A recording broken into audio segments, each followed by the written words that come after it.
Écoutez cette petite voix douce qui vous parle en privé ou soit dans l'isolement.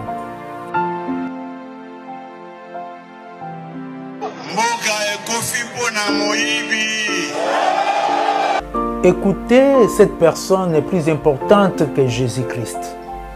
Seigneur, nous sommes fatigués des voleurs. Nous sommes fatigués de ceux qui s'enrichissent. Nous sommes fatigués de ceux qui ne voient que leurs intérêts. Écoutez, Église, guérison des nations. Écoutez le Saint-Esprit.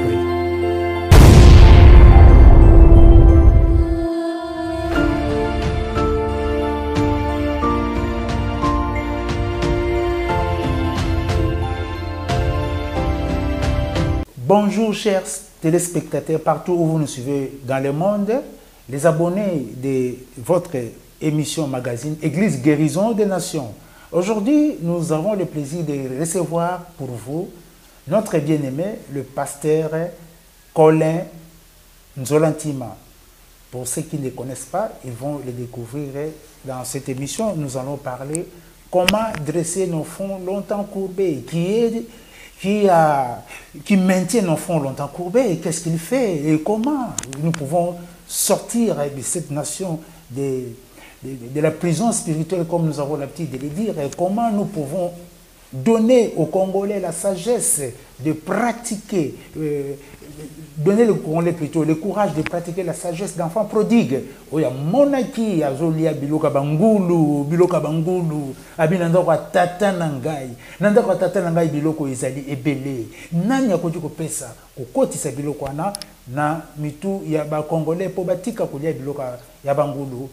Pasteur Colin Nzolantima, je vous salue au nom de Jésus-Christ. Bonjour. Bonjour, je suis le pasteur Colin Nzolantima, je suis homme d'affaires et je suis président de la Chambre de commerce chrétienne internationale et de la Fondation El Shaddai qui milite pour le renforcement des capacités et l'agriculture dans tous les milieux chrétiens. Donc voilà le peu que je peux dire en attendant. Merci, bien-aimé, notre pasteur. Ce que moi j'ai retenu, vous militez pour renforcer les capacités des chrétiens. L'émission, je vous signale, est bilingue, soyez à l'aise. Parce que moi j'aime bien dans cette émission, tout français pour alors, pour renforcer les capacités de nous, les chrétiens, voilà. La Maman Likambu, nous sommes une nation à majorité chrétienne. Mais biso ba chrétien pasteur, tout le temps toujours les fronts longtemps courbés, tout le monde en zembo. Dressons nos fronts longtemps courbés que nous légons à notre postérité pour toujours. Ce qui nous aime ici, toujours les fronts courbés. Toyembi, le biso toyembi. Commandant numéro 1, président de la République, et mon dernier citoyen, tout le temps toujours les fronts longtemps courbés. Or, s'il faut le front longtemps courbé dans l'Ingala, donc nous ne sommes pas dignes, fiers de notre nation. Parce que quelqu'un qui marche, les fronts longtemps courbés, ils ont une bonne sommité. Alors, nous avons renforcer les chrétiens capacité. Nous sommes dans une nation majoritairement chrétienne. Quelle est la magie que vous nous apportez? Quelles sont les solutions que vous nous apportez pour nous péquer ça? Bana ya Congo, sagesse, il y a enfants prodigues, batika kolia biloko yangulu, pour biloko yangulu, nous disons dans cette émission, yangonde ezotinda ba mitu na biso ezala longtemps courbé. Maloba ezali na côté na yo nganga nzambe. Oui, merci. Longtemps courbé, c'est normal. Tozali 80% namboka na biso. Tokolo bate ba chrétien, mais toza ba croyant. Parce qu'un chrétien, c'est celui qui connaît la parole de Dieu. Toyebi que ba chrétien ya béré vérifier tout na liloba makambazo te ya bango. Or les loso tobi total dans la Bible il y a 7 domaines. 7 domaines où Nzambe a pesa où yote eko influencer une nation. Au point de vue politique, donc le gouvernement, yami balé ezali la religion. Oui, donc tous on a 7 domaines où dans une nation pour le développement. Il y a les bosses au point de vue du gouvernement, Deux, il y a les religions, il y a Misato, il y a économie ou la science, Yamine, Ezali, les arts et le divertissement. Yamitano, Ezali, la communication et les médias. Et puis il y a la famille, et puis il y a l'éducation. Donc les 7 domaines où on a ceux qui vont réussir en haut, beaucoup permettre à la nation de se développer. Si on a su côté éducation, côté gouvernement, tous allez nzamba lobby pour choisir les responsables. Deutéronome chapitre 1er verset 13. Les hommes sages, intelligents et de bonne réputation. Est-ce que tout ça la kayango?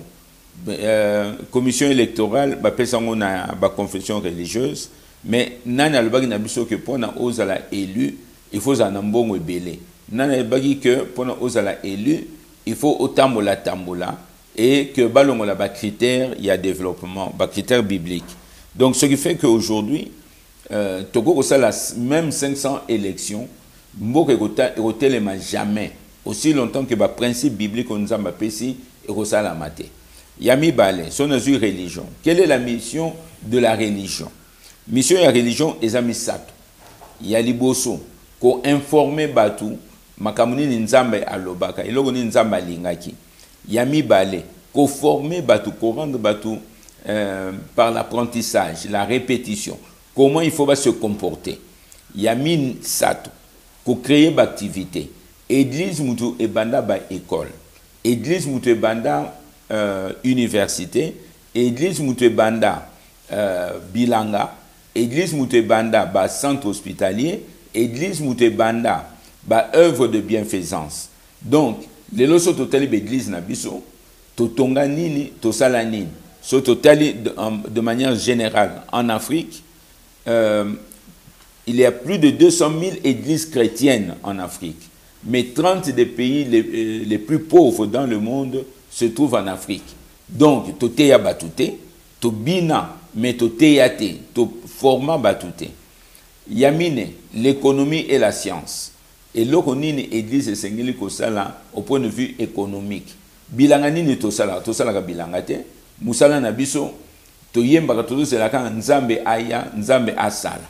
Donc, il n'y aura aucun développement aussi longtemps que to continue que se comporter, que se comporter. Il y a mine, Tobi, la communication et les médias. Message ni tolekisaka na ba télévision na biso. Est-ce que c'est un message il y a développement ou il y a sous-développement? Il y a mitan, les arts et le divertissement. Surtout tali art ni biso tonon ba chrétien.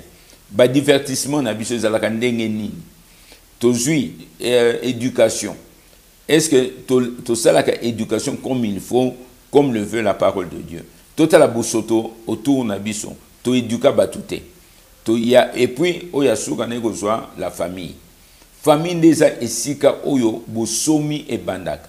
Famille des esika où on génère les revenus. On apprend l'enfant dès le bas âge comment il doit gagner de l'argent, comment il doit se discipliner. Mais sur l'hôtel, il n'y a aucune discipline. Dans le cadre de l'église, dans la formation, tout ça, et cette question, il y a éducation autour de nous. Donc voilà un peu, en bref, où est-ce que l'église n'a jamais prospéré, sauf que les pays nordiques, les pays où nous vivons qui réforme, il y a Martin Luther. Depuis le 15e siècle, aujourd'hui, Norvège, aujourd'hui, Allemagne, aujourd'hui, la Flandre, aujourd'hui Suisse, aujourd'hui les pays en Agnonso, au moment que les pays sont plus développés que les pays latins. Donc les pays sont dans le sud, il y a France, il y a Europe, la France, l'Espagne, le Portugal, la Grèce. Ce sont les pays les moins développés en Europe par rapport aux pays nordiques. Donc au moment que la Bible a joué une influence importante, mais pas na biso to la mentalité gréco-latine. Papa Yenzalesili, on attend tout. Pour tout travailler, il faut finir ça la pembene. Jamais nous devons travailler dans une certaine discipline. Où il faut ça un bon père de famille. Mais tout ça avec beaucoup de négligence. Il y a surtout dans le milieu chrétien, il n'y a aucun développement parce que nous sommes tous négligents na musala nzamba pesi biso. Donc voilà, en résumé, on a déjà voulu. Merci beaucoup, bien-aimé, pasteur Colin. Ça, c'est pasteur Colin Nzolatima. Ouf. En tout cas, makambo ezali a wanamboka. Tolandio na bokebi, mwana mboka, mosali nzambe, nganga nzambe. Domaine d'influence de la nation, au lobby gouvernement. Tout le monde a gouvernement. Dans gouvernement, dans religion, parce que quand moi j'aime faire la différence, c'est religion, la spiritualité, bonzambe, tout ça. C'est le spirituel qui influence le physique ou c'est le physique qui influence le spirituel. Pour son atelier gouvernement, na moni, ba konzi ase ya moi oyo to kina ko voter. Ba konzi biso to kina ko voter. Na biso église. Banani bazo ko banani bazana posture ko influencer baninga. Eza ba konzi nde bango nde ba ko influencer biso. Na makama bien ou biso nde to ko influencer biso mekana ko ya nyola place on a po na bana mboka ba to sosola muke vraiment place on a po na première position ngana mona dit que okocha l'église ou bien la religion mais la première position c'est gouvernement c'est ko place on était moi mbilinga na mutu na biso tozoye bate na gouvernement na biso église nani akoki ko influencer moninga pour na développement. Vous savez et lors chez nos frères blancs européens, c'est qu'ils étudient la Bible d'une manière scientifique. Alors, quand vous prenez le livre de Deutéronome, il y a une répartition. 26% du livre de Deutéronome parle du gouvernement et de la politique. Le gouvernement et l'armée. 26% du livre de Deutéronome. 6% parle de l'éducation. 6,5% parle de la famille. 4% parlent de l'hygiène et de la santé. 3% parlent de l'agriculture. 2% parlent de l'hygiène, des arts et de la célébration. 1,5%, je crois, parle de la communication, comment il faut communiquer, donc tel que nous sommes là, comment il faut communiquer. Et 1% parle des erreurs, en cas d'erreur, qu'est-ce qu'il faut faire. Donc 60% ne concernent pas des choses spirituelles. 60% concernent la vie dans la société. 60%. Donc, comment les gens doivent vivre? Regardons même, bon, je reviendrai à votre question, mais je fais juste un petit rappel. Allons dans toutes nos églises. Allons voir les toilettes. Comment sont les toilettes dans toutes nos églises? Souvent, les toilettes sont très sales. Alors, où se trouve la gloire de Dieu lorsque nous venons prier? Nous regardons la discipline dans le travail. Les gens ne respectent pas l'heure de travail. Le travail commence à 8 heures, les chrétiens viennent à 9 heures.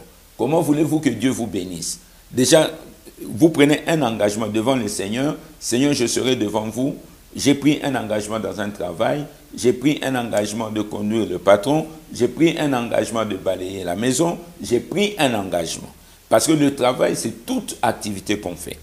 Alors, tu as pris un engagement. Est-ce que nous, les chrétiens, nous respectons ça? Quand vous regardez l'état de pauvreté que nous avons, c'est à cause de la négligence des chrétiens. Dieu ne parle pas aux païens. Alors maintenant, je reviens au niveau du gouvernement. Pourquoi Dieu donne l'importance au niveau du gouvernement? Le rôle d'un gouvernement, ce n'est pas de distribuer les biens. Le rôle d'un gouvernement, ce n'est pas de chercher à faire des cadeaux. Ça, ce n'est pas le rôle d'un gouvernement. Le rôle d'un gouvernement, c'est de réprimer le mal. C'est la mission que Dieu a donnée à un gouvernement. Celui qui doit faire le bien dans la société, c'est l'individu. C'est pour ça qu'on forme l'individu à être compatissant, à aider les gens. La famille qui doit aider, les affaires qui doivent aider. Quand on fait les affaires, on est là pour servir la nation. Et quatrièmement, l'Église. L'Église n'est pas là seulement pour construire les bâtiments. L'Église est là pour résoudre les problèmes de la société. Donc, on a tellement perverti les choses qu'aujourd'hui, Et puis, quand Dieu parle des Lévites, allons dans 1 Chronique chapitre 23. Parce que beaucoup vont suivre, vont dire non, ils racontent n'importe quoi. Dans 1 Chronique 23, David choisit 38 000 Lévites. Ils sont des sacrificateurs. Quand on parle des sacrificateurs, il ne s'agit pas des bâtiments, nécessairement. Les sacrificateurs, il y a ceux qui travaillaient dans le temple et ceux qui étaient en dehors du temple. Parce que n'oubliez pas que les sacrificateurs étaient des bergers, étaient des paysans, étaient des agriculteurs, des éleveurs. Donc ce sont des gens qui travaillaient. Aujourd'hui, dans notre mentalité gréco-latine, tous les sacrificateurs, entre guillemets, sont enfermés dans les bâtiments. Ils ne sortent même pas. Wow. Alors, 6000 magistrats. Alors, allons dans le dictionnaire, parce que nous les chrétiens, nous n'aimons pas lire. Allons dans le dictionnaire. Qui sont les magistrats? Les magistrats, il y a 3 ou 4 catégories de magistrats. Premièrement, il y a les magistrats juridictionnels. Ceux des cours et tribunaux sont des lévites, des personnes mises à part pour Dieu. 2, il y a les magistrats administratifs. Les chefs de rue, les chefs de quartier, les chefs de localité, le bourgmestre, le gouverneur, les chefs coutumiers, que vous l'acceptiez ou non. Les chefs coutumiers sont des magistrats administratifs. Les chefs les administrateurs de territoire, toutes ces personnes sont des magistrats administratifs. Et vous avez les magistrats politiques, le ministre, le premier ministre, le président de la République, le roi, l'empereur, sont tous des magistrats politiques. Ok. Donc, on ne peut pas dire que les chrétiens ne peuvent pas faire la politique. Ça, c'est l'ignorance. L'ignorance des chrétiens. Parce qu'ils sont dans la mentalité gréco-latine. On fait la séparation entre le sacré et le profane. C'est ce qu'on appelle le dualisme pour ceux qui ont fait la théorie grecque et autres. Alors, et puis, vous avez, toujours dans les 6000, vous avez aussi les fonctionnaires. Donc, ceux qui travaillent dans l'administration publique sont des lévites, des personnes mises à part. Ils ont donné leur vie. C'est pour ça qu'il est interdit à un fonctionnaire de faire des affaires, parce qu'il y aura conflit d'intérêts. Parmi les fonctionnaires, il y a les policiers. Quand vous voyez le policier dans la rue, vous devez le respecter. Vous devez le respecter, c'est un lévite. La personne a mis sa vie à la disposition. Pourquoi le policier doit mourir lorsqu'il y a des bandits? Pour vous protéger. C'est sa mission. Après cela, vous avez, troisième catégorie, il y a les portiers. Ceux qui servent dans les frontières. Les portiers sont devant les portes. Vous avez les militaires. Sont des lévites. Arrêtons de les insulter, blessés de guerre, ainsi de suite. Non. C'est un lévite pour protéger. Donc il y a 4000 portiers. Donc vous avez les militaires, ceux qui travaillent à la douane, ceux qui travaillent à l'OCC, donc pour le contrôle de qualité des produits. Toutes ces personnes sont des lévites. On doit les respecter. Et puis vous avez 4000 chantres, ceux qui sont là pour célébrer le Seigneur. Et quand vous regardez la chronologie, on commence d'abord par travailler au niveau du pays. On met le spirituel dans le travail. Combien de chrétiens trichent même dans les balances? Ils mettent 100 grammes alors qu'ils mettent 90 grammes.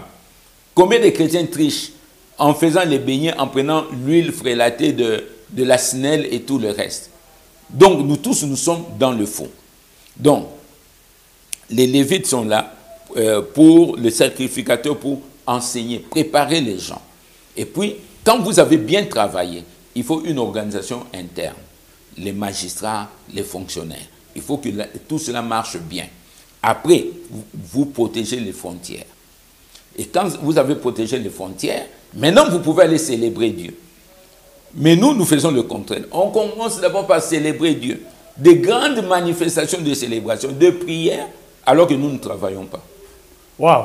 Si j'ai bien compris, c'est la célébration dédiée, adoration, adoration, louange, tout dit ça va stade va plein. Donc et bongaka nasima ya musala, ceux qui te sali musala et monani nde toke kokumisa nzambe. Oui, tout ça pour le moment quand il y a célébration. Célébration et koko yate avant que tout ça la namu misala. On doit d'abord travailler. Malheureusement, biso nyonso to banaka liboso ko bina, l'église na biso nyonso tolingi liboso ko bina et non mettre l'accent sur la formation. Il faut le bosso batu basala misala, il faut le bosso batu babana ko travailler to préparer bato et ça là na niveau ya gouvernement lelo bato nyonso baza obunda bakota na gouvernement mutu na mutu aza koleka pona te ye a gagner yango zo mona que même répartition ba poste et ça la difficile parce que mutu nyonso il faut kaka kota na kati ye pe fois lia et comme il tourne na bango tout y a parti politique c'est pas ce que Dieu a demandé. Pardon. Un serviteur une autorité, un gouvernant, c'est d'abord un serviteur. Azana pona à servir société et non se servir. Total ne bambo kanyonso même l'élection au salami en France tout à l'heure na niveau il y a parlement na bango. Ba tout balinga base la na parlement enfin ba bima président ya parlement ou bien puisque nyonso tout na ba analyse na bango. Il faut bango nyonso ba koma na place wana soki komo na yo bimité okomimona te oza mutute. Donc église il faut azongisa ba vertu. Il faut tozongisa mboka na biso liloba nzambe efandaki na kati na biso. Banda même avant indépendance bien que tozalaki na boumbu mais bat na biso bayebaki ba boti na biso bayebaki ba valeur. Baye toujours ko garder ba valeur.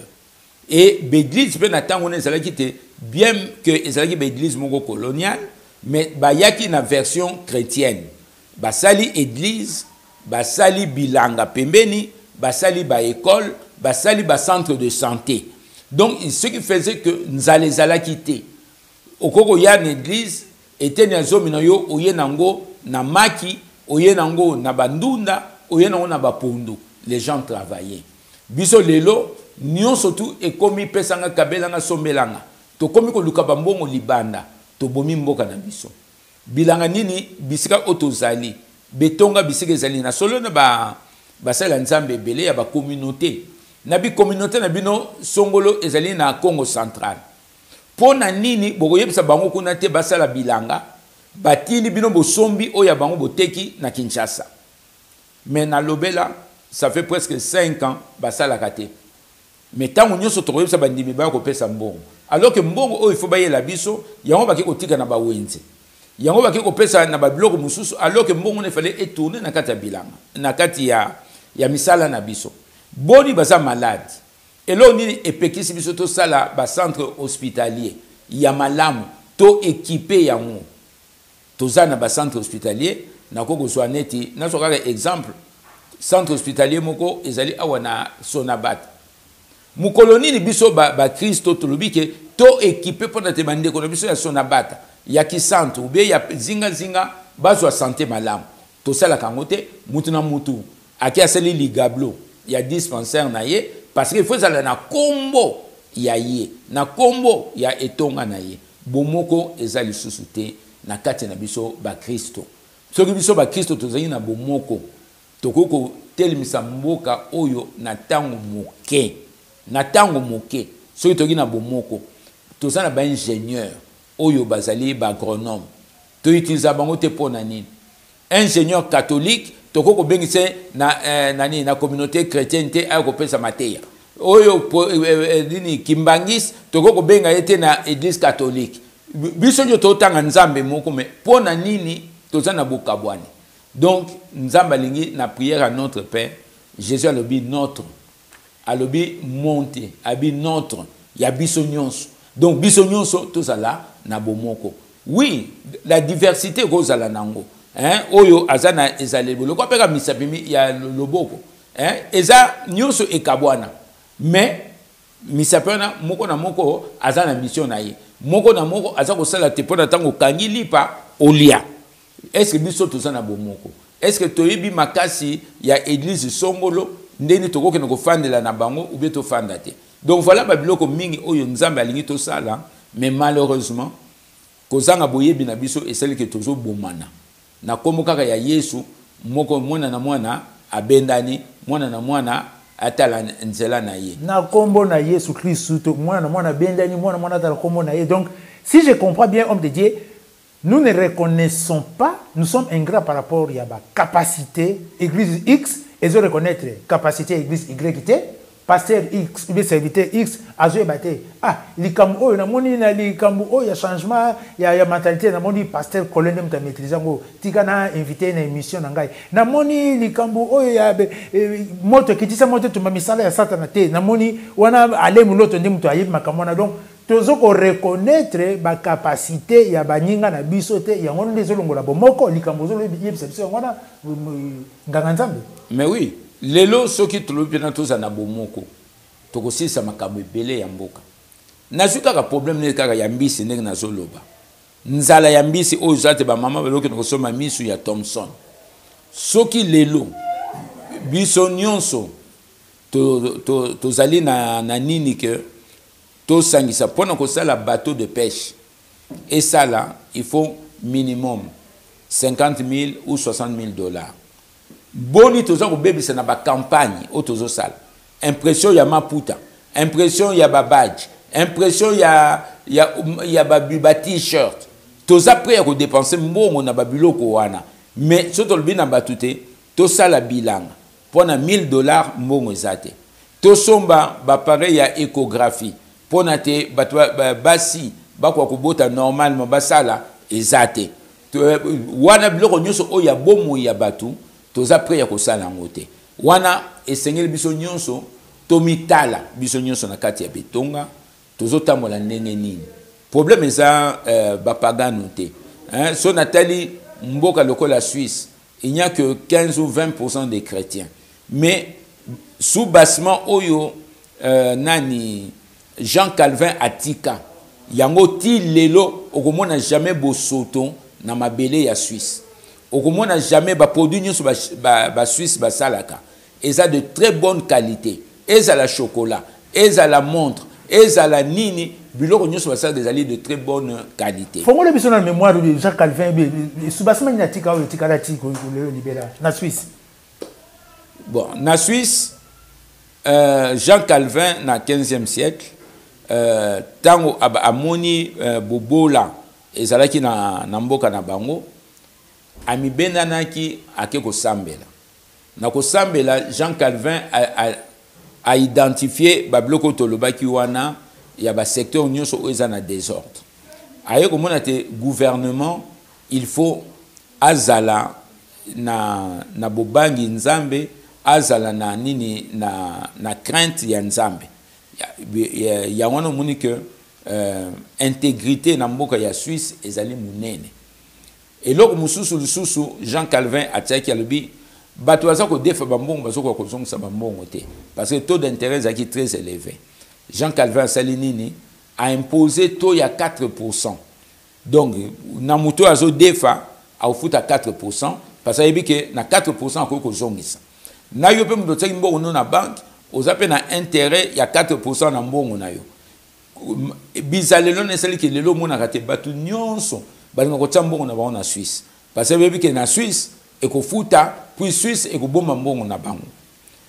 Jean Calvin Salinini a développé ba école ba université yango moni que qualité ya éducation na Suisse ezali très élevée. Bon donc so ozomona te ba pays na ba Jean Calvin aucun na Pays-Bas otali na Pays-Bas Abraham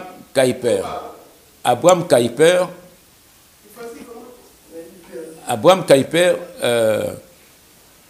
Azali premier ministre, mais c'était un évangéliste, a-t-il accent sur l'éducation. Il y a un monde qui est na Pays-Bas et ça babloko de très bonne qualité. Nako tanga ba pays belé, la Grande-Bretagne est télémaki par rapport à John Wesley, batinu so baby li solo ya John Wesley, ndenge méthodiste a travaillé à memi kobanga ya nzambe na société. Il y a un sali que moni que na Grande-Bretagne, la révolution o salamaka kuna babomaka roate babomi ba aristocrate contrairement na France oyo babomaki roi ba katiye mutu babomi ba aristocrate parce que lilobanza metanga ekoti ekitisi batunyo mitema roi a reconnaître que non na bisiko yo ngana ko suko kota te yango mona te monarchie ezanango mais kotambola ya mboka batiki na maboko ya bato baponami pour n'a pas diriger mboka. Donc voilà un peu ba principe oyo biso awana mboka toleki na ba papa Simon Kimbangu, prophète Simon Kimbangu. Boni mais na l'église na biso lelo toyebi munene ya mosali wana nzambe. C'était un grand prophète. Makamyo tozana na mboka a prophétisaka yango. Mais est-ce que biso l'église tokena kotanga makamu ya lobaka? Tolika kotala le kimbangisme na ndenga libanda. Mais est-ce que tout de suite au côté na kati toyeba nzambe alobini? Alobaki nini? La veille arrestation. Mabe na biso ba chrétien totanga kate. Ça c'est la plus grande tristesse na la kanango. So nazo solo na bandeko belé ozomona que ignorance eza na biso makasi. Toza na kosamela nzambe ya loyenge, nzambe ya balabala, ya masolo ya balabala. Ah nga na moni, ngai na kanisi nzambe alobaki boy. Mais est-ce que totanga ka Biblia? Totanga ka Biblia te. Papa Simon Kimbangu avant bakanga ye la veille arrestation. Alobi na bango bazo kanganga lobi asakoli. Bako kanganga lobi batuniye. Ah bazo kanga yozo kende. Otikeli biso nini? Abi na tikeli bino Bible. Soki botosi nyonso bolingi bokozwa. Soki bobuki mimbeko même linyoko bokozwa mukeko leka musapi nanga. Lelo biso nyonso kongo mubimba to buki mibeko. Toza wapi? Tozo lia copion de dinde, tozo kolia sima dendo, tozo kolia misu ya Thompson. Toko mukokene kokomba ba camion pona to lokota ba poussière ya fufu pona to lia na ndako. Est-ce que ça normal na mboka oyo te nzamba toni si biloko nyonso oti pai na lopangu na yo obwaki bambuma ekobimisola ta 10 ou 20 papaye papaye balia kango ndenge nini okoliango lokola tubercule okoko tokisango bolambi yango lokola pomme de terre lokola mbala bolie pai bokoliango comme fruit pai bokoko tiango lokola ndunda ba mama bayebi ke soki musuneza makasi ou bien pondu eza mwa makasi batiaka pai na kati pona elembisa biloko. Est-ce que biso etonga toyebi yango? Toyebi te. Toyebi biloko nyonso o nzamba ati peme na biso te. Soki na tena libanda na ko komona philanthus. Mais ba chrétien boni bayebi vertu ya philanthus. Bayebi na bango ngote. Mais toza kokufa na hypertension, na diabète, na maladie urinaire pulmonaire alors que nzambe biloko nyonso eza na balabala. Makasa ya nini ya corosol. OK, ba cœur de bœuf.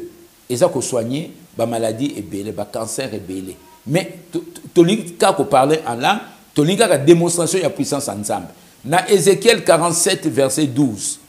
Seigneur alobi, je vous ai donné les plantes, les feuilles comme remède. Comme remède. Mais est-ce que biso to utilise kango? Te. Tokeka ka jeûne et prière, il y a 50 jours pour nate nzambe abengana bokono toza nango. Nakuta na basala nzambe belé. O naza ko bele loko boy. Na loko tika matiti na baba na bikene ko mela. Lobi na ngwa ye asa bikinga bialo. O lingini combien de basala nzambe biso to aller topemaka. Topemaka te. Il faut benga na ba démon à 2h du matin. Il faut benga na ba démon à 4h. Il faut lamuka na 23h pour nate démon na yabima na cimetière ngiko ya, il faut combattre ye. Alors, to la la lisusu te, tant to ke musala, toza ko nimba, to bomi musala ngani. Biso ba chrétien. Pourquoi tolingi ko yoka nzambe te? Na koloba eloko mota na kenaki na Sri Lanka. Pemene ya Inde. Na banga ka kokene mboka na à cause ba magie ya ba biloko ebele. Nzambe alobi na ngai tondisa makanga na molimo. O nyoso ne tikali ko landa te. Et c'est là ndeko nanga biso muto na ko benga na ba démon. Kene na bamboka wana oso musala munene pona ko benga na ba démon. Na ba nyonso bazali. Na ba lutu bazali. Na biloko ko lia bazali. Vraiment. Donc soko kekuna ofani inane osala inane à jeûne et prière. Donc soko vivre mais par là, qu'est-ce que vous voulez nous enseigner, homme de Dieu? Pour la doctrine de Robengana Bademo, doctrine il y a côté Tika Robengana Bademo, tout le monde comme ça là, Bademo Bazana Bango, allez-y. Vous voulez nous enseigner quoi là, par là, homme de Dieu? Oui, Jésus a dit dans Marc 16, à l'obi, non, dans Matthieu 28, à partir de 18, dans 20, a dit tout pouvoir m'a été donné. Ok.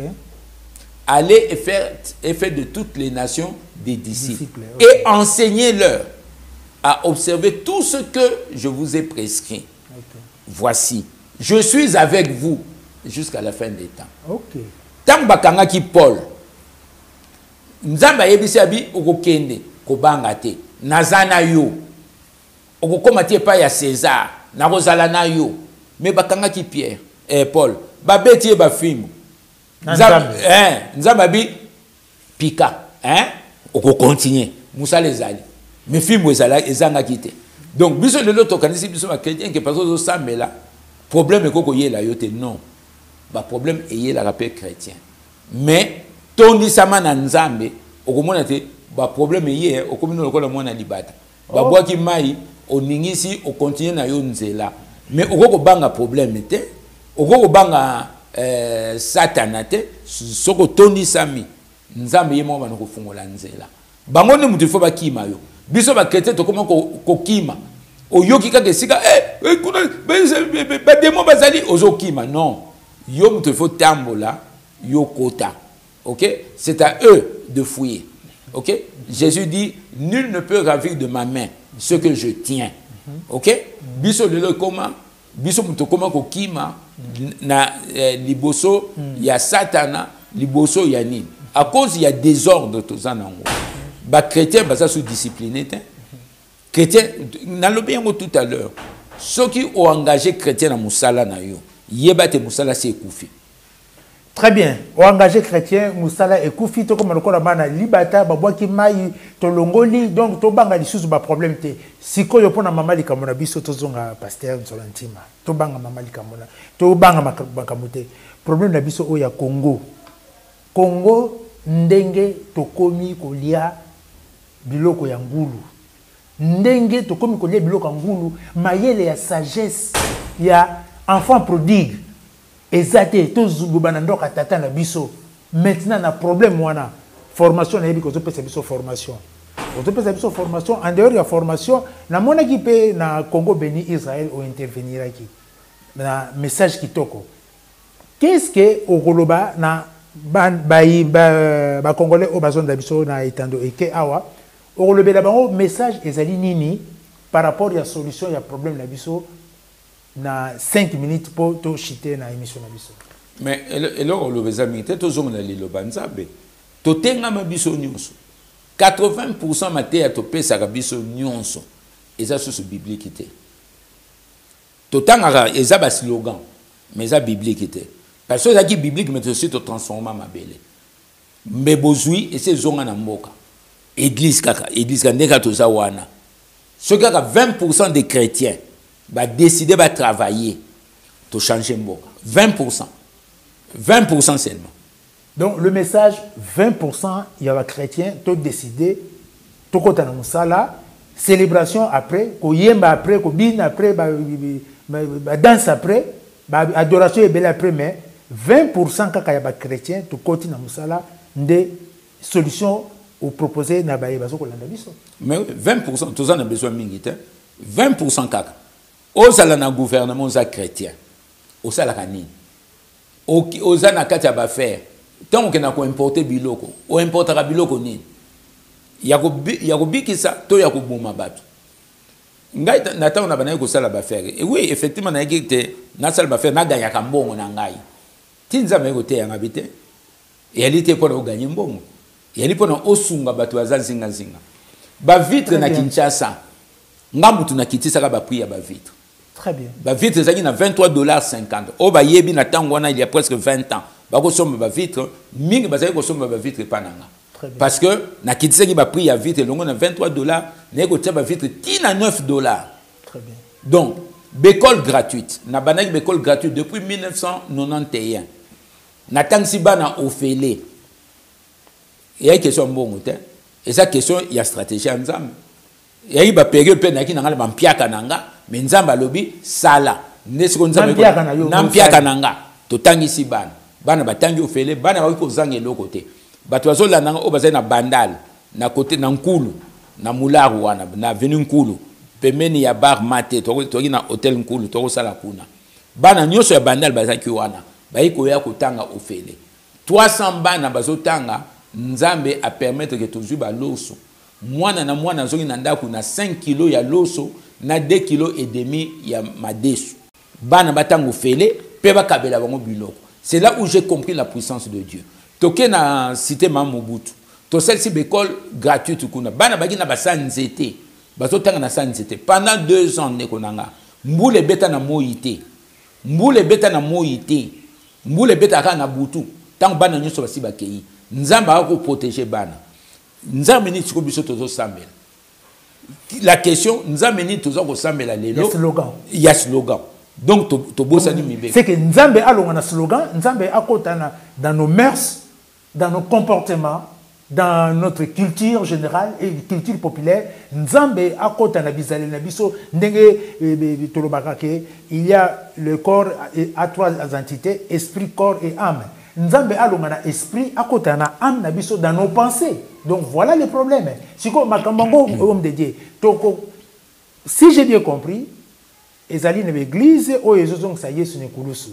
Ezali na église mosusu oyo bazocha misala Yesu na misala. Sikoyo nikoyoka yo koloba. Ngai ça n'engage que moi. Koyoka ndeko na biso pasteur Paulin, il est dans le corps du Christ ndenga na yoki na litoyi na ngai. Soki bino boyoki ndenge nini wana ezabino. Nga na yoki j'ai affaire avec un homme de Dieu qui craint Dieu, qui est dans le corps du Christ et puis azunga kocha en pratique liloba ya Nzambe. Si le pasteur Colin Nzolantima ndenge yoza na corps du Christ bae oyo wana bandeko na biso misusu oyo bazoko pesa bana ya Congo to jubilé ya ngulu yo opesi biso ba stratégie awa mais si ko limbo la biso ba stratégie ko sala yo moko vous allez faire ça avec qui pour 100 millions de Congolais au côté ya bango ndenge nini di bouche à l'oreille quand il y avait mission ndenge ça la bo bien ça ba structure organisée ozo konyela ba misala toye ba biso nso toye kokota kuna po to parce que je crois que vous avez besoin de personnes qui réfléchissent comme vous, des personnes oyo balongi lokoso ya mokili oyo des personnes oyo ba komi bazape na souci ya kosunga mboka. Je crois que vous avez besoin de pareilles personnes. Alors okosangana na bango wapi mais quand même parce que je ne crois pas que maman musala oyo sala okosala ngo yo moko. Alors bato bazo réfléchir lokola yo bato baza na souci ya mboka bato oyo bazo linga dignité ya mboka bato oyo baboyi le front longtemps courbé bako rejoindre yo ndenge nini opesi numéro contact opesi ba adresse bako ko rejoindre yo et puis ba place bako rejoindre yo pe opesi et yele na bango je ne sais pas là c'est vous bon Moussala Oyo, toza biso monte, toza ebele. Comme dirait le Seigneur à Élie, il y a 7000 qui n'ont jamais fléchi les genoux. Ok, babombama. Bazana bango ba serviteur de Dieu. Très bien. Il y a bien bazali mingi. Très bien. Ba yebanité parce que de un peut-être ba terre mingi makamambo ngote. Donc bazana lokoso mbongote, ce qui fait que moi boye babango ezate. Muke bazana ngo bazako réinvestir dans la société. Très bien. Bon. Deuxièmement, tozana ba nini to na site na YouTube obetika Colin Nzolantima totsaka ba vidéo mingi kuna pona te mutu nyonso akwa ko se documenter à landa parce que toko ko tambola Congo mobimba te ya misato ba serviteur de Dieu et BDP toko ko collaborer biso nyonso to mutu moko te aza gang. Mutu nyonso azana faiblesse na ye. On a besoin de plus petit que soi. On a besoin de tout le monde dans Moussala Oyo ya Nzambe. Donc il faudrait que biso to pese moi voix mouké mais to baza ebele na ngiko tanga te pour éviter ba polémique mais baza ebele oyo baza ko travailler pe babani ko travailler pe na rythme on a ils se sont rendus compte que ba tongi l'église ba sali ba bloc ebele mais eloko za ko évoluer te. Lelo na soka kamuka mouké. Toujours la malaria. Même biso ba vaccin contre la malaria. Ba salon ba campagne belé. Mais quelle est la cause de la malaria? Cause de la malaria ba lo biso bangungi. Ba lo biso insalubrité. Mais il n'y a que 2 grandes causes de la malaria. 2 grandes causes. Il y a liboso, nzala. Le manque d'alimentation. Nous mangeons mal. Ba nyonso ba bimaka na tongo akoya kolia na poko. OK? Bon, tant aux heures où il y a au travailler, aussi fatigué nous autres, moyen au résister na attaque et environnement exaté. Attaque à mi balé, le manque de repos. Nous sommes très indisciplinés, surtout nous les chrétiens. Nous ne nous reposons pas. Une journée à 24 heures. 8 heures de sommeil, 8 heures de repos et 8 heures de travail. Est-ce que les chrétiens travaillent? Les chrétiens ne travaillent pas. Les chrétiens ne travaillent pas. Les chrétiens ne libanga. Ils ne travaillent pas. La différence c'est quoi? La différence, un travail. Toute activité, un travail, il y a 4 caractéristiques. Yaliboso, c'est un ministère. Un ministère, c'est toute activité qu'on fait. Bisson la mentalité gréco-latine. Ministère, au côté de la tonga, batio, responsable d'intercession, nini, wano moniko ozamut.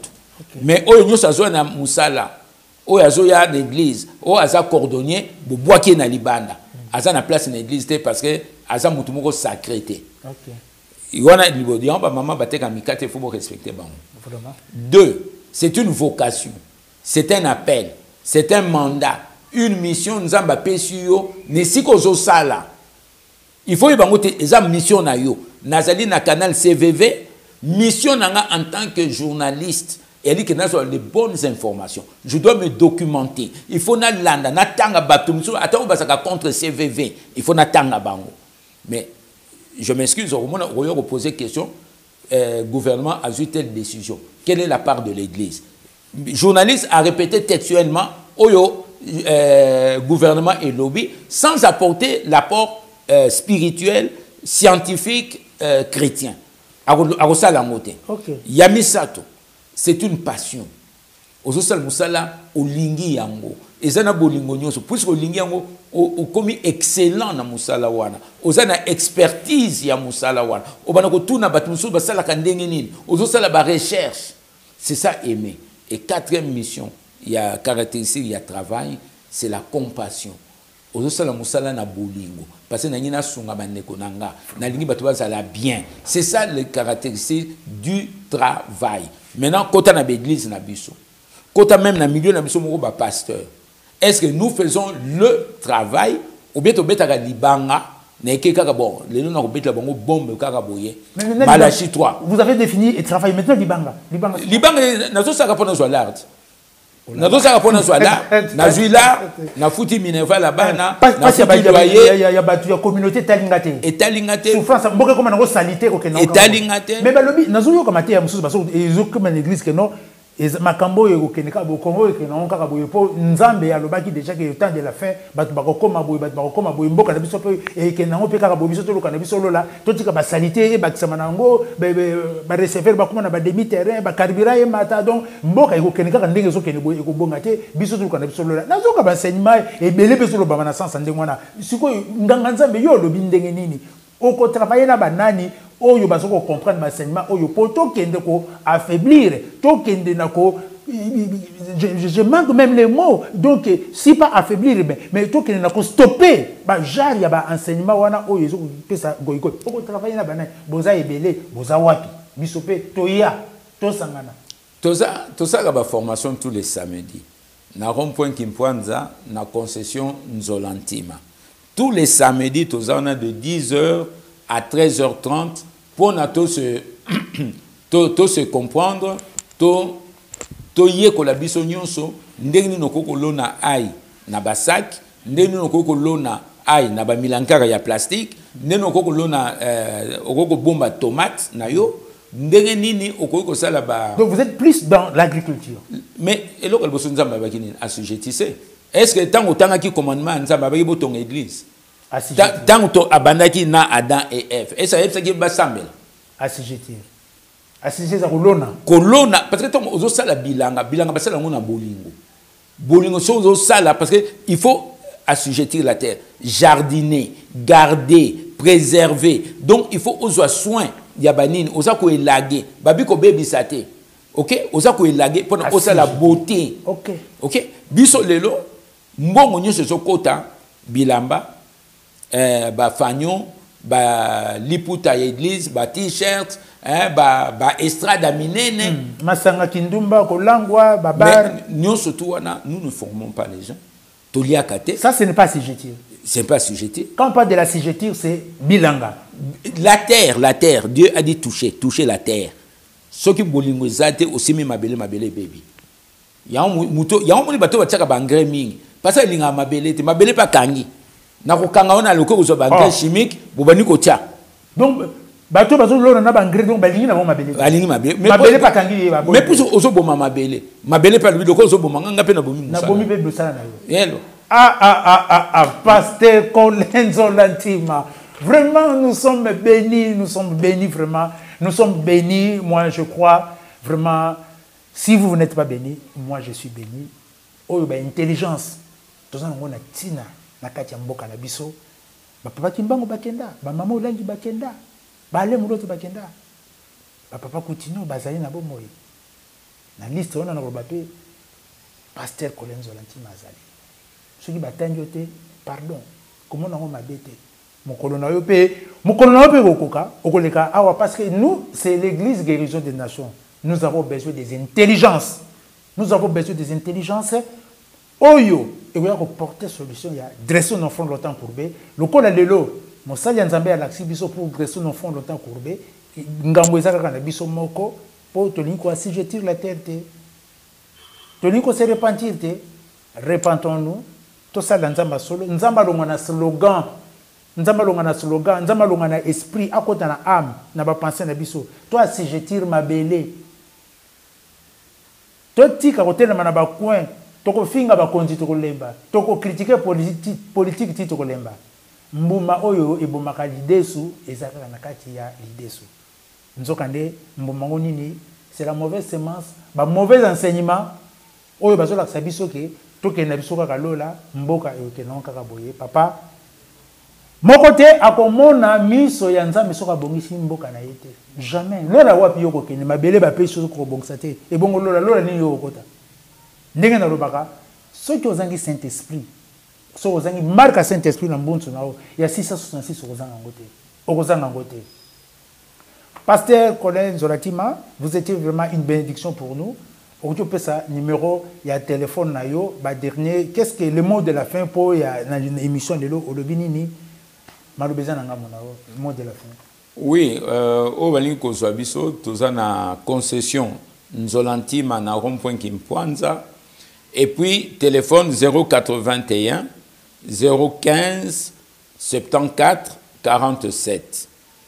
081 015 74 47 pour ceux qui sont à l'étranger, 81 015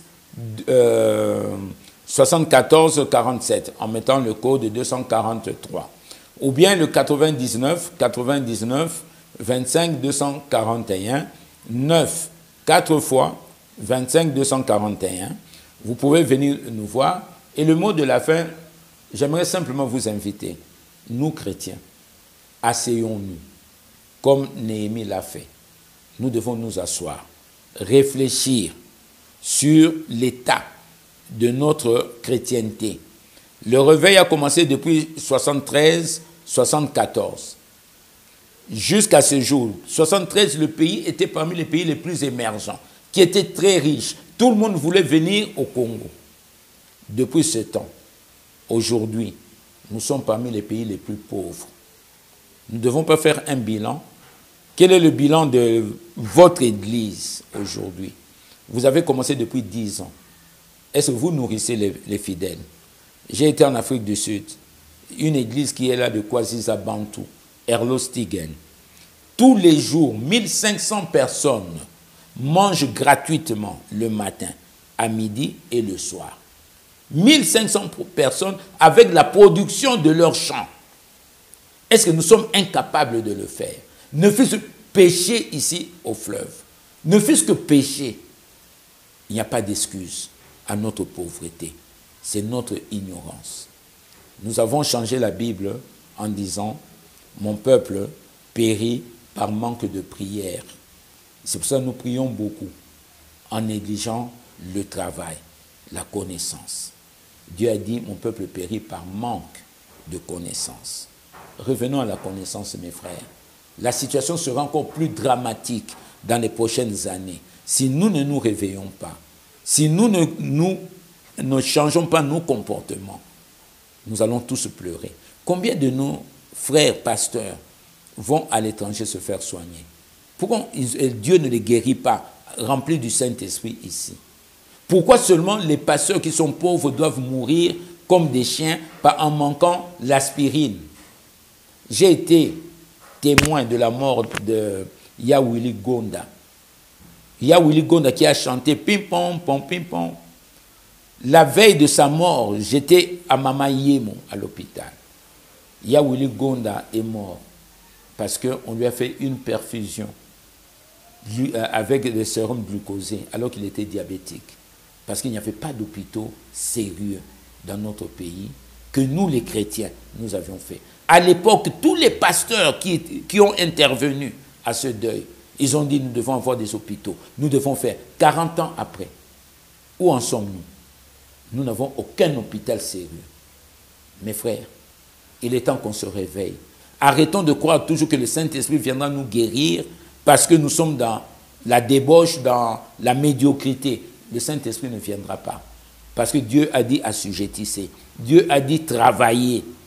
Dieu a dit transformer l'environnement. Nous mangeons mal et nous créons des maladies dans notre corps. Et nous croyons que si nous prions, Dieu va chasser la maladie. Non. C'est pour ça que nous sommes en train de mourir comme cet enfant prodigue. Revenons au Seigneur, s'il vous plaît. Dieu a besoin de nous parce que le reste du monde attend le réveil des fils de Dieu. La création attend. Et ces fils doivent sortir du Congo. C'est nous qui devons impulser le monde entier. Lèvons-nous, mes frères. C'est triste de le dire, mais le jugement de Dieu commence d'abord dans sa maison.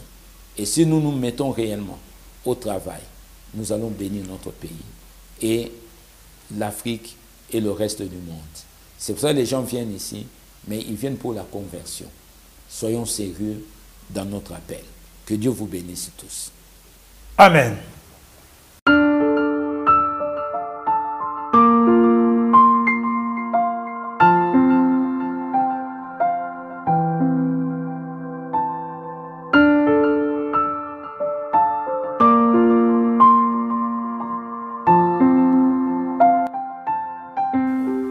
Écoutez cette petite voix douce qui vous parle en privé ou soit dans l'isolement.